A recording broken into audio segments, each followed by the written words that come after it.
नमस्कार दोस्तों, SST के इस YouTube प्लेटफॉर्म पे आपका स्वागत है।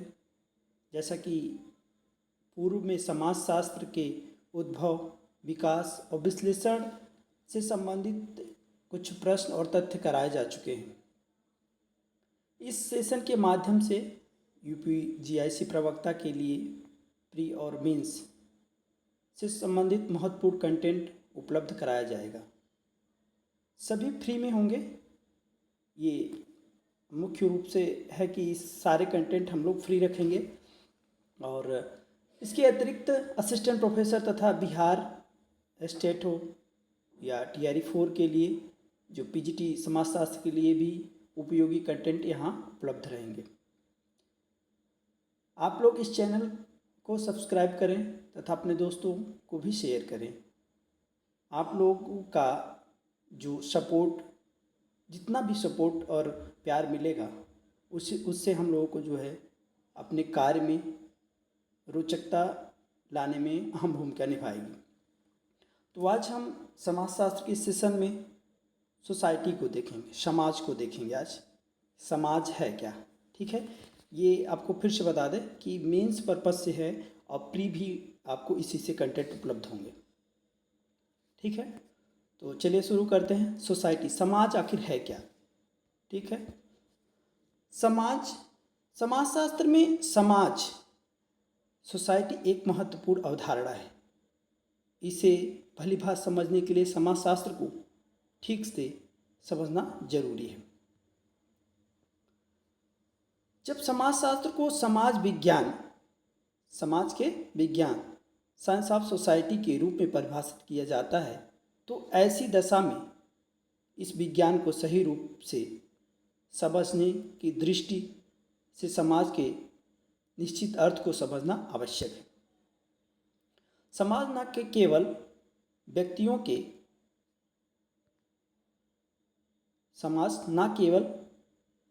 के बल्कि पशु पक्षी और कीड़े मकोड़े तक के जीवन में एक वास्तविकता है।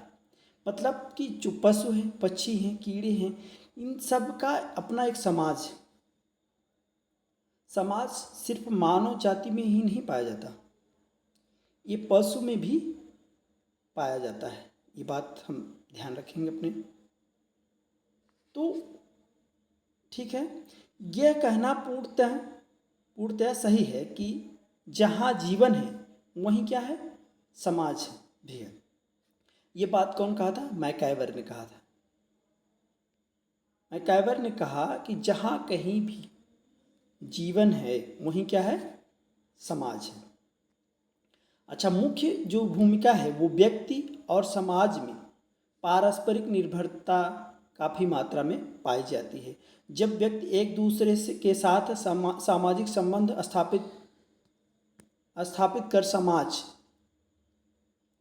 समाज के निर्माण और विकास में सहयोग करता है, वहाँ समाज ने व्यक्ति को सामाजिकरण करने का उद्देश्य व्यक्तिगत विकास में योग दिया है।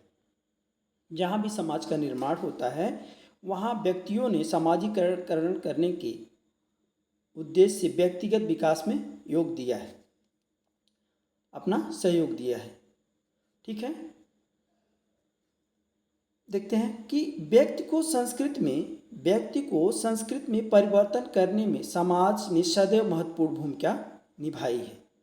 व्यक्ति ने संस्कृति में जो परिवर्तन लाने में सदैव क्या किया है, समाज ने सदैव महत्वपूर्ण भूमिका निभाई है। जब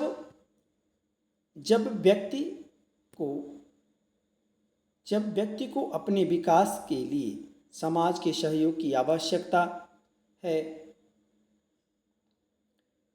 वहाँ समाज को व्यक्ति के बीच पनपने वाले सामाजिक संबंधों की एक अभाव में दूसरे की कल्पना नहीं की जा सकती है। मतलब एक के अभाव में, मतलब व्यक्ति और समाज, किसी एक के अभाव में जो है सामाजिक संबंधों की कल्पना नहीं की जा सकती है। समाज का सामान्य अर्थ क्या है, ये हम देखते हैं। आखिर समाज का सामान्य अर्थ क्या है? बोलचाल की भाषा में या साधारण अर्थों में समाज शब्द का प्रयोग व्यक्ति या समूह के लिए किया जाता है। तो अमूमन किसके लिए किया जाता है समाज शब्द का प्रयोग? समाज शब्द का प्रयोग व्यक्ति और समूह के लिए किया जाता है। व्यक्ति और समूह के लिए किया जाता है। किसी भी संगठित या असंगठित समाज को समाज कह दिया जाता है। ठीक है, जैसे आर्य समाज, ब्रह्म समाज, प्रार्थना समाज, हिंदू समाज, जैन समाज और विद्यार्थी समाज, महिला समाज आदि जैसे समाजों को जो है, ऐसे समूहों को समाज कह दिया जाता है। यह समाज शब्द का साधारण अर्थ है जिसका प्रयोग विभिन्न विद्वानों ने अपने अपने ढंग से किया है। किसी ने इसका प्रयोग व्यक्तियों के समूह के रूप में, किसी ने संगठित रूप में, तो किसी ने संस्था के रूप में किया है। इसी तरह से समाज के अर्थ के संबंध में निश्चितता का अभाव पाया गया है। मतलब जो समाज है, इसकी जो परिभाषा है उसमें थोड़ा बहुत क्या है, भिन्नता पाई गई। अपने अपने ढंग से लोगों ने इसको प्रस्तुत किया। आखिर समाज है क्या? विभिन्न समाज वैज्ञानिकों तक ने समाज, यहाँ मिस्टेक है, स्पेलिंग मिस्टेक, समाज शब्द का अपने ढंग से अर्थ लगाया है। ठीक है, अब देखते हैं आगे क्या है। समाज शब्द का सामाजिक अर्थ, sociologic meaning of the word society. ठीक है, समाज शास्त्र में समाज शब्द का प्रयोग व्यक्तियों के समूह के लिए नहीं किया जाता। ये बात मोस्ट इम्पॉर्टेंट है। समाज शब्द का प्रयोग व्यक्तियों के समूह के लिए नहीं किया जाता है। इसका व्यक्तियों के बीच पाए जाने वाले सामाजिक संबंधों के आधार पर निर्मित व्यवस्था को समाज माना गया है। तो कुल मिला के जो व्यक्तियों के बीच जो सामाजिक संबंध है, उसी से जो निर्मित व्यवस्था, उसी को क्या है, समाज माना गया है। इसी बात को स्पष्ट करते हुए मैकआइवर और पेज ने क्या लिखा है कि समाज सामाजिक संबंधों का जाल है। Society is the web of social relationship. एक जाल माना, वेब माना है मैकआइवर और पेज ने। ये परिभाषा इंपॉर्टेंट है, थोड़ा इसको नोट डाउन करेंगे। समाज सामाजिक संबंधों का जाल है। किसने कहा? मैकआइवर एवं पेज ने।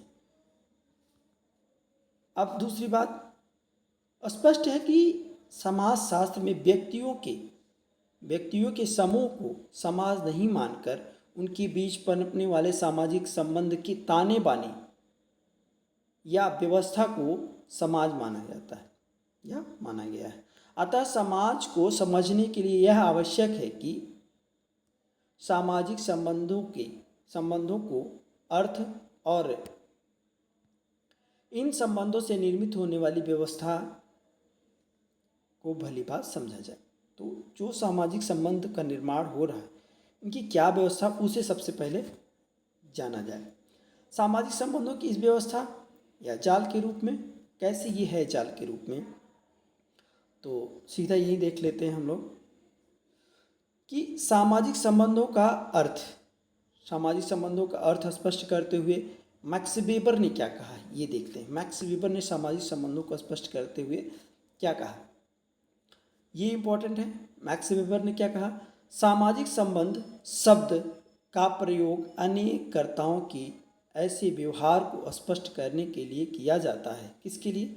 अनेक कर्ताओं के व्यवहार को स्पष्ट करने के लिए किया जाता है जो अर्थपूर्ण हो तथा एक दूसरे की क्रियाओं से प्रभावित हो। तो ये याद रखेंगे कि अर्थपूर्ण हो और एक दूसरे की क्रियाओं से प्रभावित होते हैं। मतलब जो एक दूसरे का जो संबंध होगा, व्यक्तियों का आपस में जो संबंध है, उनसे दोनों किस प्रकार से प्रभावित हैं, ये डिपेंड करता है उनकी सामाजिक स्थिति को, मतलब उसके सामाजिक संबंध को। अब देखते हैं कि आखिर जो ये परिभाषा मैक्स वेबर ने दी है कि एक चीज़ याद रखना, इस किसी परिभाषा को याद रखने के लिए महत्वपूर्ण क्या है कि उनके जो शब्द उन्होंने लिया है, जो वैज्ञानिक जो समाजशास्त्री हैं उन्होंने किस शब्द का प्रयोग किया है। तो ये हम देखेंगे कि उन्होंने कहा कि एक दूसरे की क्रियाओं से प्रभावित होने की बात कही। तो किसकी बात की? क्रियाओं से, उनकी क्रियाकलाप से प्रभावित हुई। तो ये किसकी परिभाषा में शामिल है? तो ये मैक्स वेबर की परिभाषा में। अब मैक्स वेबर आगे इस परिभाषा के क्या अर्थ है स्पष्ट होता है कि सामाजिक संबंधों का निर्माण करने के लिए किन चीज़ों की आवश्यकता होनी चाहिए। जैसे अनेक कर्ता अर्थात व्यक्ति हूँ, ठीक है, एक जो सामाजिक संबंध होने के लिए कर्ता मतलब व्यक्ति होने चाहिए, ठीक है। वह क्या कह रहा है? ये कर्ता परस्पर अर्थपूर्ण व्यवहार करते हो, कोई इनसे आपस में जो व्यवहार कर रहे हैं वो अर्थपूर्ण, मतलब कोई काम जो है उनसे हो रहा हो। और शाह क्या कह रहा है? एक दूसरे की क्रियाओं से वे प्रभावित हो, से क्या हो? प्रभावित हो। जब एक दूसरे की प्रभावित क्रियाओं को इस प्रकार जब एक व्यक्ति करता है तो वह दूसरे व्यक्ति से प्रत्युत्तर की अपेक्षा करता है। मतलब जो व्यक्ति है उसने कोई क्रिया प्रतिक्रिया की तो वो भी अपेक्षा करता है कि उस उधर से क्रिया प्रतिक्रिया होनी चाहिए, ठीक है। तो इससे क्रिया अर्थपूर्ण हो जाती है, जो सामाजिक संबंधों का निर्माण में योगदान देती है, ठीक है। संक्षेप में हम कह सकते हैं कि जब दो या दो से अधिक व्यक्ति अपनी विभिन्न आवश्यकताओं की पूर्ति हेतु एक दूसरे के संपर्क में आते हैं, तो ये इंपॉर्टेंट देखना, एक दूसरे की पूर्ति के लिए संपर्क में आते हैं, ठीक है, आते हैं, परस्पर अंतःक्रिया करते हैं, एक दूसरे का अर्थपूर्ण ढंग से प्रभावित करते हैं, एक दूसरे को वो प्रभावित करते हैं, एक दूसरे से प्रभावित होते हैं, सामाजिक संबंधों का निर्माण होता है, ठीक है।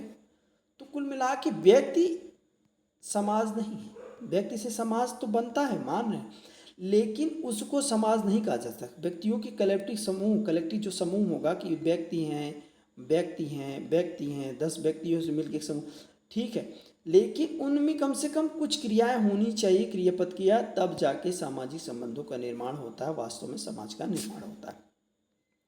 दूसरी बात क्या है? सामाजिक संबंधों के निर्माण की आवश्यक दशाएं, ये इंपॉर्टेंट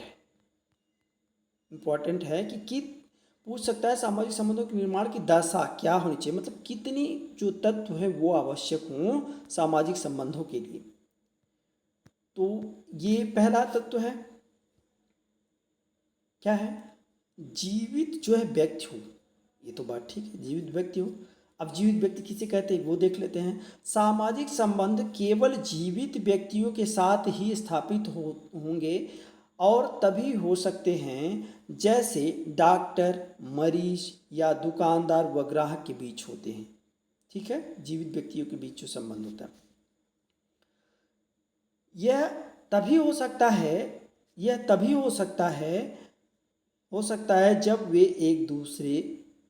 जब एक जागृत अवस्था में हो, जागृत अवस्था में हो, मतलब उनमें क्रियाशीलता हो, वो जीवित प्राणी हो, ठीक है।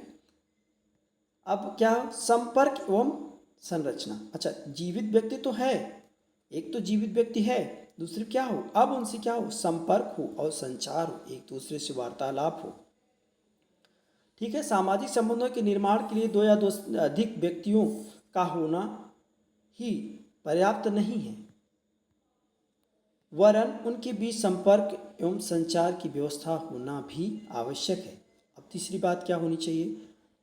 पारस्परिक जागरूकता होनी चाहिए, ठीक है, जागरूकता, एक दूसरे को जानते हैं, ठीक है। सामाजिक संबंध तभी बन सकते हैं जब व्यक्तियों के बीच पारस्परिक अनुभूति, पारस्परिक जागरूकता हो, जब वे परस्पर एक दूसरे के व्यवहार को अर्थपूर्ण ढंग से समझ सकें। जागरूकता एक विशिष्ट प्रकार की सामाजिक स्थिति है जिसके अभाव में सामाजिक संबंध कायम नहीं रह सकते, सामाजिक संबंध कायम नहीं रह सकते हैं।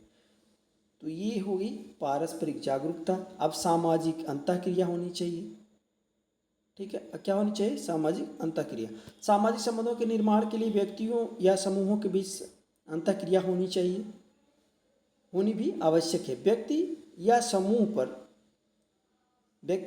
समूह जब परस्पर संपर्क में आते हैं तो एक दूसरे को प्रभावित करते हैं एवं एक दूसरे में प्रभावित होते हैं। अच्छा, इसी दशा को अंतःक्रिया कहा जा सकता है। जब एक दूसरे को समूह में हों या एक दूसरे को वो अंतःक्रिया के बाद जो है एक दूसरे को प्रभावित करते हों, ठीक है। इस दशा को अंतःक्रिया कहा जाता है। जब दो से अधिक सामाजिक अंतःक्रिया बार बार होती है तो ये स्थिति प्रतिमानित सामाजिक संबंध को जन्म देती है। तो मुख्यतः क्या बात ये इम्पोर्टेंट है कि मुख्य दशाएं क्या है, मतलब मुख्य आवश्यक तत्व पूछ सकता है। सामाजिक संबंधों के निर्माण के लिए मुख्य आवश्यक तत्व क्या है? तो उसमें कौन कौन से? एक तो जीवित व्यक्ति होना चाहिए, संपर्क जीवित तो हो, उसके बाद संपर्क और संचार होना चाहिए एक दूसरे के बीच में। और तीसरी बात पारस्परिक जागरूकता हो, एक दूसरे को जाने वो लोग, और सामाजिक अंतःक्रिया हो। इन चीज़ों से ही समाज की जो है संबंधों का निर्माण होता है। अब सामाजिक संबंधों की विशेषता देखते हैं कि विशेषता ये भी इम्पोर्टेंट है। इनकी विशेषता क्या क्या है वो हम लोग देखते हैं। सामाजिक संबंधों के निर्माण के लिए एक तो सामाजिक संबंध क्या है या समाज के निर्माण की अगर हम बात करें तो वो समाज क्या है? अमूर्त है। क्यों अमूर्त है? ये देखें, जटिल प्रकृति है इसकी।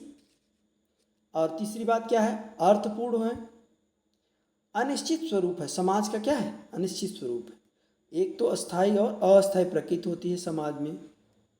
और जो छठी बात है सहयोगी एवं असहयोगी प्रकृति, ये समाज की विशेषता है। समाज के विशेषता, सामाजिक जो संबंध बनते हैं उसकी विशेषता है। तो विशेषता हम पूछी जाता है, इसको नोट कर लेंगे। तो पहले हम देखते हैं अमूर्त। अमूर्त समाज कैसे अमूर्त है? सामाजिक संबंध अमूर्त होते हैं, ठीक है। उनका कोई भौतिक आकार नहीं होता है।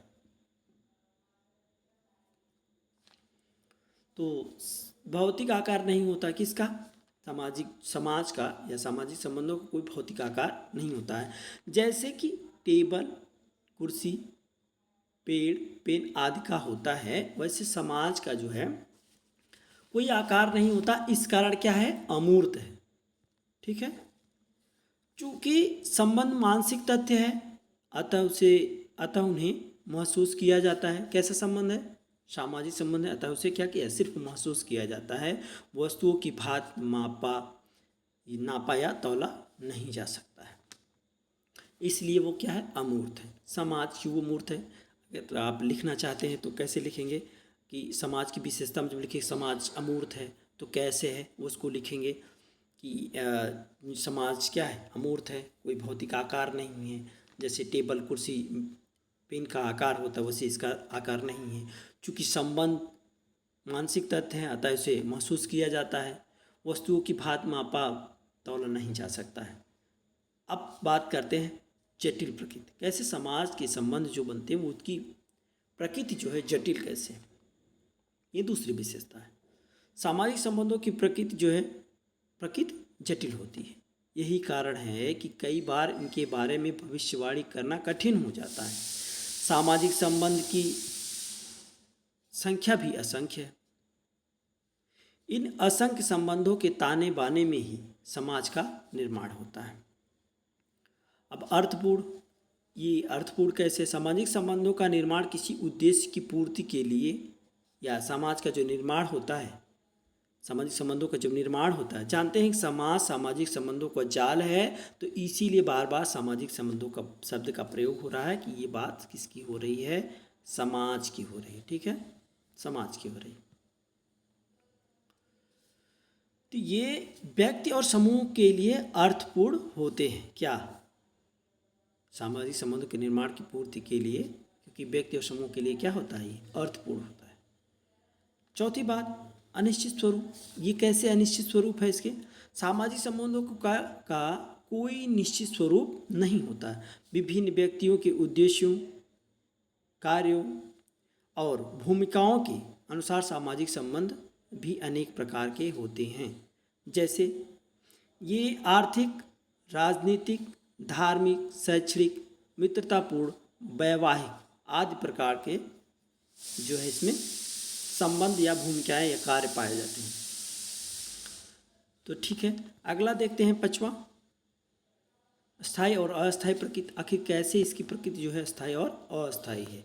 ये इम्पॉर्टेंट है इसलिए करा दे रहे हैं। बाकी प्री के लिए बस इतना इम्पॉर्टेंट है कि समाज की विशेषता क्या है, तो अमूर्तता है, जटिलता है, अर्थपूर्ण है, अनिश्चित स्वरूप है, अस्थायी अस्थायी प्रकृति है, सहयोग असहयोग की प्रकृति है। तो ये इसकी विशेषता है समाज के।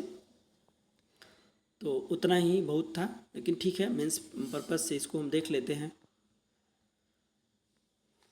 स्थायी व एवं अस्थायी प्रकृति। सामाजिक संबंध स्थायी भी हो सकते हैं, जैसे परिवार के सदस्य के बीच होते हैं, और अस्थायी भी हो सकते हैं। इसको भी अस्थायी कैसे? जैसे परिवार के अस्थायी प्रकृति कैसे? जैसे डॉक्टर व मरीज, दुकानदार ग्राहक के बीच जो संबंध होते हैं वो कैसे होते हैं? अस्थायी होते हैं। अस्थायी संबंध थोड़े समय के लिए होते हैं और उद्देश्यों की प्राप्ति के बाद जो है ये समाप्त हो जाते हैं। ठीक है। जो अस्थायी प्रकृति के जो संबंध है वो कुछ समय के लिए होते हैं, थोड़े समय के लिए होते हैं, और वो कुछ समय बाद वो जब उद्देश्य की प्राप्ति हो जाती तो वो समाप्त हो जाते हैं। और सहयोग की बात कैसे होगी? असहयोग की प्रकृति कैसे है इसकी? सामाजिक संबंध दो व्यक्तियों या समूहों के बीच सहयोग अग्रहण पर निर्मित हो सकते हैं, और इस विषय एवं समूह के आधार पर भी संबंध प्रत्यक्ष और अप्रत्यक्ष हो सकते हैं। ठीक है। संबंध कैसे हो सकते हैं? एक तो फ्रंटली हो, जैसे हम प्रत्यक्ष क्या कर रहे हैं, अगर हम आपको पढ़ा रहे हैं, आप इससे सीख रहे हैं, और सीख करके बच्चों तक अगर ये बात पहुँचेगी, आप टीचर बनेंगे, अध्यापक बनेंगे, तो और इससे देश में जो है साक्षरता दर बढ़ेगी। तो इससे क्या होगा कि आपने अप्रत्यक्ष रूप से देश की सेवा में योगदान दिया। और प्रत्यक्ष क्या है? सीधे बच्चों को आप जो समझा रहे हैं वो क्या है? प्रत्यक्ष रूप से है। ठीक है। ये तो इसकी विशेषता हो गई किसकी? समाज की। अब आगे देखते हैं, इम्पोर्टेंट है समाज की परिभाषा, डिफिनेशन ऑफ सोसाइटी की हम देखेंगे परिभाषा। समाज की वास्तविक प्रकृति को समझने के लिए क्या आवश्यक है कि विद्वानों द्वारा दी गई इनकी कुछ परिभाषाओं को समझ लिया जाए। गिडिंग्स ने समाज को कैसे परिभाषित किया? किसने परिभाषित किया? Anthony Giddings. पूरा नाम क्या है? Anthony Giddings. इन्होंने कहा समाज स्वयं एक संघ है। समाज स्वयं एक संघ है, एक संगठन है, औपचारिक संबंधों का योग है, जिसमें परस्पर संबंध रखने वाले लोग एक साथ संगठित होते हैं। तो ये बात याद रखना है कि एंथोनी गिडिंग ने समाज की परिभाषा में किन शब्दों का प्रयोग किया कि हम एक संघ है, संगठन है, और औपचारिक संबंधों का क्या है? योग है। ठीक है। तो इस परिभाषा को इम्पोर्टेंट मान लेते हैं और इसे नोट डाउन कर लेंगे। ठीक है। समाज की परिभाषा में तो समाज की जो परिभाषा है उसमें एंथोनी गिडिंग्स हैं और मैकआवेरफेज हैं, ये ज़्यादा इम्पोर्टेंट है। अब मॉरिस गिन्सबर्ग ने क्या कहा समाज की परिभाषा में? एक समाज व्यक्तियों का वह समूह है जो कुछ संबंधों या व्यवहारों के कुछ ढंगों द्वारा संगठित है। जो उन्हें उनसे पृथक करते हैं जो इन संबंधों में सम्मिलित नहीं हैं या जो व्यवहार में उनसे भिन्न है। मतलब ये उन परिस्थितियों को दर्शाता है जो सामाजिक व्यक्तियों के जो सामाजिक संबंध के व्यवहार को एक ढंग से प्रस्तुत करते हैं और किस प्रकार से दूसरा समाज उनसे अलग है ये दर्शाते हैं। यहाँ लिखा भी है, इस परिभाषा से स्पष्ट होता है कि संबंधों की भिन्नता के कारण एक समाज दूसरे समाज में अंतर पाया जाता है। जैसे भारतीय समाज और जो यूरोपीय देश है उनके समाज में क्या भिन्नता है वो हमको इनकी परिभाषा से देखने को मिल सकता है। मॉरिस गिन्सबर्ग, ठीक है, एक दूसरे समाज में जो भिन्नता पाई जाती है। अब अगली बात र्यूटर की है, ये र्यूटर है, ठीक है। र्यूटर ने क्या कहा? र्यूटर ने लिखा है समाज एक अमूर्त धारणा है। याद रखेंगे कि र्यूटर ने क्या कहा है, समाज को क्या माना है, समाज को एक अमूर्त धारणा माना है। क्या माना है? एक अमूर्त धारणा माना है। एक अमूर्त धारणा माना है जो एक समूह के सदस्यों के बीच पाए जाने वाले पारस्परिक संबंध की संपूर्णता का बोधक है। बस इतना याद रखना है कि समाज एक मूर्त धारणा है। ये शब्द मिल रहा है किसमें? र्यूटर के परिभाषा में, समाज की परिभाषा में। तो इससे जो है समाज की जो परिभाषा आपको याद रहेगी। अब राइट के अनुसार, राइट ने क्या कहा? समाज व्यक्तियों का समूह नहीं है, यह समाज में रहने वाले व्यक्तियों के पारस्परिक संबंधों की एक व्यवस्था है। तो इन्होंने, राइट का भी एक अच्छी परिभाषा मानी जा सकती है। समाज व्यक्तियों का समूह नहीं है, ठीक है, यह समाज में रहने वाले व्यक्तियों के पारस्परिक संबंधों की एक व्यवस्था है। तो याद रखेंगे। और अंतिम परिभाषा जो मोस्ट इम्पॉर्टेंट है, मैकाइवर एवं पेज की। पेज ने लिखा है कि समाज रीतियों एवं कार्यप्रणाली की अधिकार एवं पारस्परिक सहयोग की अनेक समूहों एवं विभागों की मानव व्यवहार के नियंत्रणों तथा स्वतंत्रताओं की एक व्यवस्था है।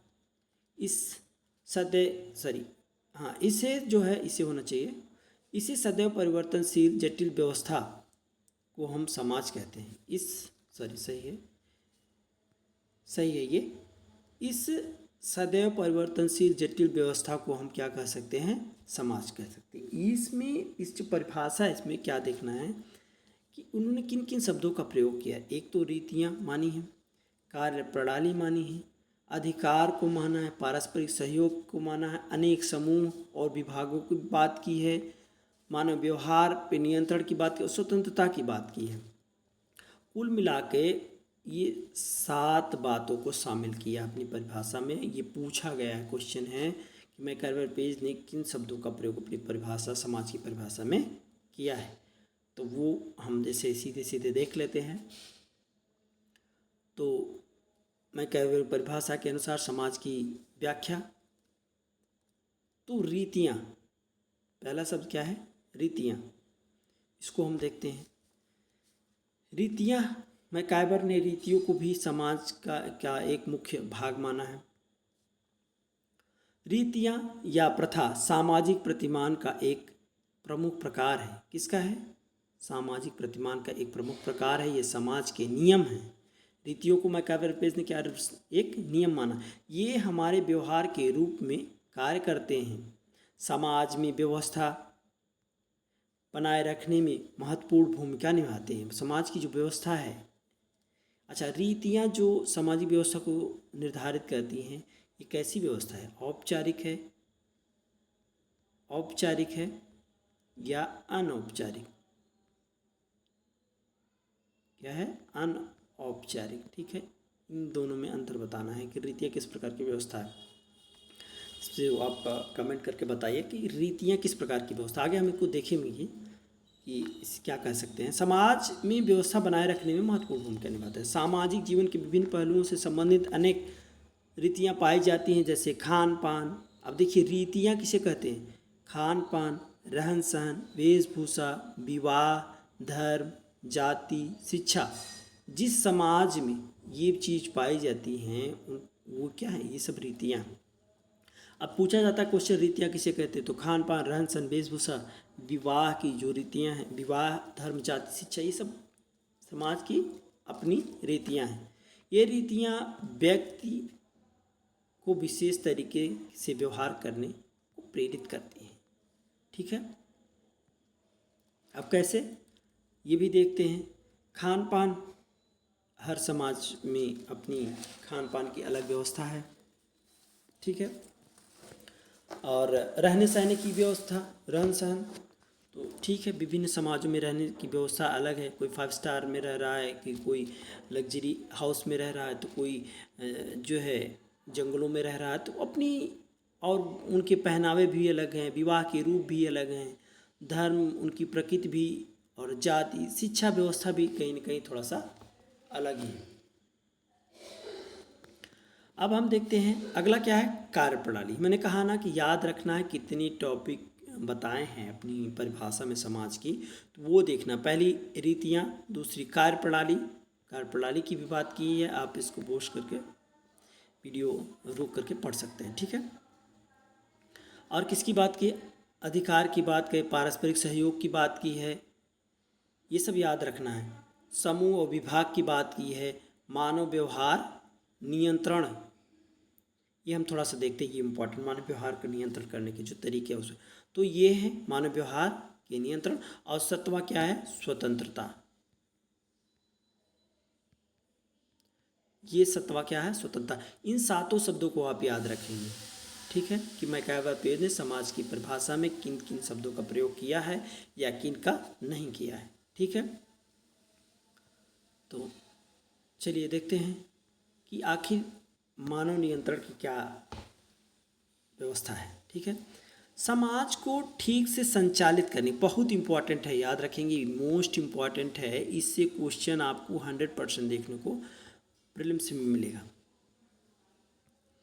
समाज को ठीक से संचालित करने की के लिए आवश्यक है कि मानव व्यवहार पर नियंत्रण रखा जाए। अगर समाज को, किसी समाज को आप सुचारू रूप से चलाना चाहते हैं तो क्या करना है? नहीं तो अराजकता आ जाएगी, तो उसको क्या कर, नियंत्रण करने की ज़रूरत है, उनके व्यवहारों को नियंत्रण करने की ज़रूरत है। अतः समाज व्यवहार के नियंत्रण हेतु समाज में सामाजिक नियंत्रण के दो साधन पाए जाते हैं, एक तो औपचारिक एवं अनौपचारिक। दो प्रकार के साधन पाए जाते हैं समाज को नियंत्रण करने के लिए। तो पहला हम देखते हैं औपचारिक साधन। ठीक है, पहला क्या है? औपचारिक साधन, सॉरी, पहला क्या है? औपचारिक साधन। औपचारिक साधन क्या क्या है इसमें देख लेते हैं हम। औपचारिक साधन में क्या है? औपचारिक साधन कानून, न्याय व्यवस्था, पुलिस, पुलिस जो व्यवस्था है, या पुलिस कह सकते हैं, पुलिसिंग, पुलिस व्यवस्था जो है, और प्रशासन। मतलब कुल मिला के जो नियम कानून किसी देश में लागू हैं वो उसके नियंत्रण के औपचारिक साधन हैं। ठीक है, अनौपचारिक साधन क्या है?